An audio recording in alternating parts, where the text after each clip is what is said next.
বলেন ঘরের ঘরে ভাই ভাইয়ের মধ্যে জামিলা আছে না নাই? এটার প্রধান কারণ কি? হিংসা। কি? অহংকার, লোভ, রাগ, মেজাজ, অসহ্য, এগুলার কারণই তো হচ্ছে।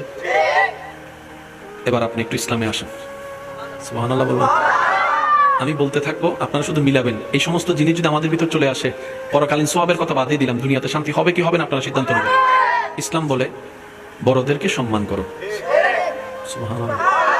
শুনি নাই? যাদেরকে আল্লাহ জবান দিছে সবাই মিলে বলেন সুবহানাল্লাহ।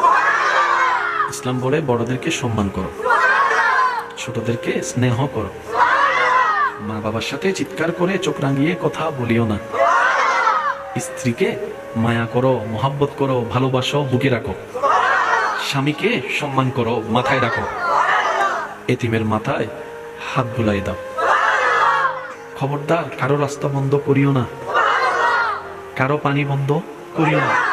ইসলাম বলে আশেপাশে একটু খবর নাও, ক্ষুধার্ত কে আছে গোপনে তাকে একটু খাবার ব্যবস্থা করে দাও। রাত্রে ঘুমানোর আগে আশেপাশে একটু খবর নাও, কে ব্যতীত আছে, কার কি অভাব আছে, যতটুকু পারো তার সাথী হয়ে অভাবটা দূর করার চেষ্টা করো। যদি সেটা তোমার সামর্থ্যে নাও থাকে, অন্তত তাকে দু চারটা এমন সুন্দর কথা শোনাই দাও যে কথাটা শুনে তার মনটা আলোকিত হবে, মনটা খুশি হয়ে যাবে।